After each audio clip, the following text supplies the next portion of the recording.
एक ऐसा आइलैंड जिस पर इंसानों की ऐसी जनजाति रहती है जिसका हमारी दुनिया से कोई संपर्क नहीं है। अगर कोई गलती से भी इस आइलैंड पर चला जाए तो जिंदा लौटकर वापस नहीं आता। नमस्कार दोस्तों, लोकल बॉय एरिक की एक नई वीडियो में आप सब लोगों का स्वागत है।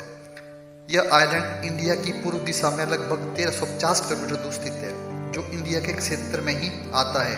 इस आइलैंड के लोगों का बाहर की दुनिया से कोई लेना देना नहीं है, लेकिन इस आइलैंड से करीब 50 किलोमीटर दूर स्थित अंडमान आइलैंड स्थित है, जिस पर कई छोटे बड़े शहर और गांव बसे हुए हैं जो एक एयरपोर्ट के माध्यम से दुनिया से जुड़े हुए हैं। लेकिन इस आइलैंड का अंडमान आइलैंड से कोई संपर्क नहीं है। फिर क्यों इस आइलैंड में रहने वाले लोग बाहर की दुनिया से जुड़ना नहीं चाहते?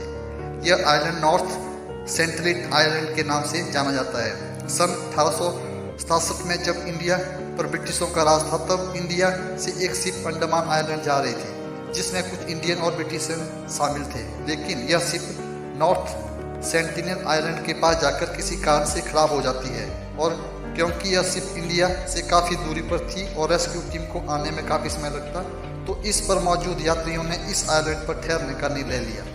उन्हें लगा कि यह आइलैंड सुनसान है और इस आइलैंड पर कोई नहीं रहता होगा। लेकिन कुछ दिन बाद नॉर्थ सेंटिनल आइलैंड पर रहने वाले ये लोग इन पर तीर और भालाओं से हमला कर देते हैं, जिसमें कई लोग मारे जाते हैं और कुछ घायल हो जाते हैं। बाद में बचे हुए लोगों को रेस्क्यू कर लिया जाता है। अगले कई सालों तक इस आइलैंड में कोई भी इंसान कई सालों तक नहीं जाता है।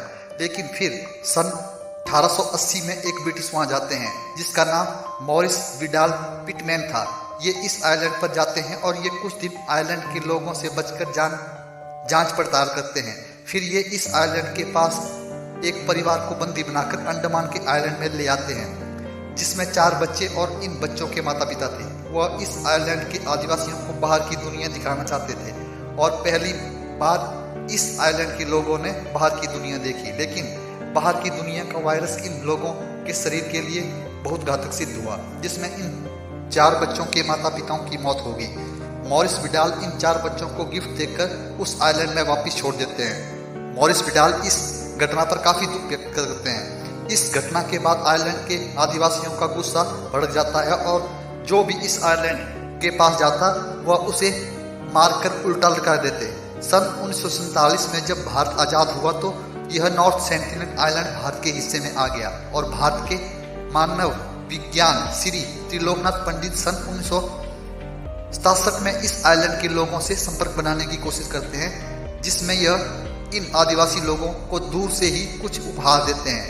नेशनल जियोग्राफी की टीम 1974 में एक डॉक्यूमेंट्री बनाने के लिए गई, जिसमें त्रिलोकनाथ पंडित भी शामिल थे। नेशनल जियोग्राफी की टीम ने आइलैंड के आदिवासी लोगों का दिल जीतने के लिए उन्हें कुछ उपहार दिए, लेकिन इन लोगों ने उन उपहारों को तोड़ दिया और फिर नेशनल जियोग्राफी की टीम पर तीर और भालाओं से हमला कर दिया, जिसमें डायरेक्टर घायल हो गया और नेशनल जियोग्राफी की टीम को वहां से जान बचाकर भागना पड़ा।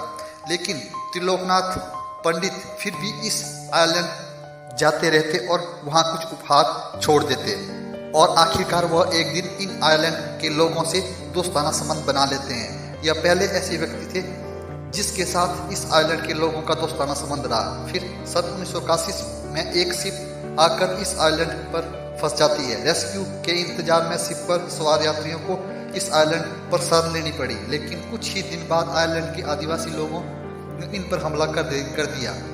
लेकिन तभी रेस्क्यू टीम समय पर पहुंचकर इस आइलैंड में फंसे लोगों और यात्रियों को रेस्क्यू कर लेती है।